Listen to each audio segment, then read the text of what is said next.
And I thought about an acronym, and that's where today's lesson came from. How to lead, L-E-A-D. And we're going to talk about what L-E-A-D means, but today's message is a message for fathers and father figures. So bear with me today as I will be preaching not only to the fathers like out there, the potential fathers out there, talking to myself, because there's some things that I have to remember too as the father, and certain things that I have to do in order to be a better father and be an example to my children and other children out there. So we're going to jump around from various verses, but I thought about 4 verses that would exemplify what it means to lead. So fathers lead, right? L-E-A-D, love, example, approve, discipline. That's what L-E-A-D stands for, to lead. So these 4 verses, we're going to talk about how to lead according to the Bible and also in the real world. We're going to 1 Peter chapter 1, verses 15 and 16. And it says, but just as he who called you is holy,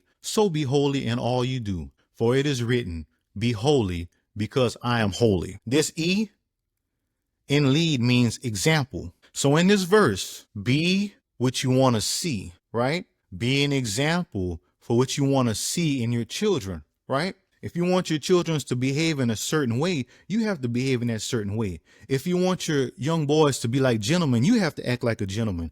If you want your young boys to be outstanding husbands, you have to be an outstanding husband. If you want your daughters to marry a good man, then you need to be a good man. And we'll talk about what the A stands for as we go to Romans chapter 8, verses 14 through 16.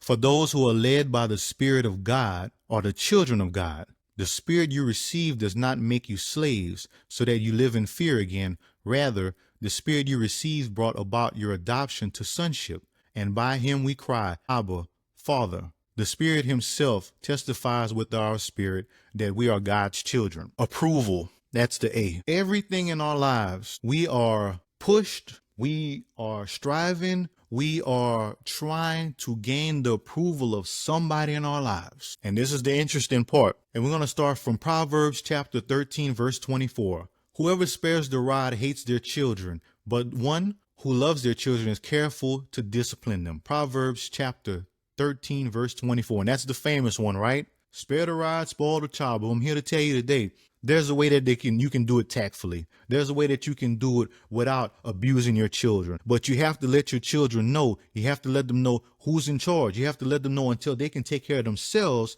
and govern themselves. They have to listen and follow someone else's rules. And that's the problem that we have in the world today. We can't be our kids' friends in the beginning. You have to teach them discipline.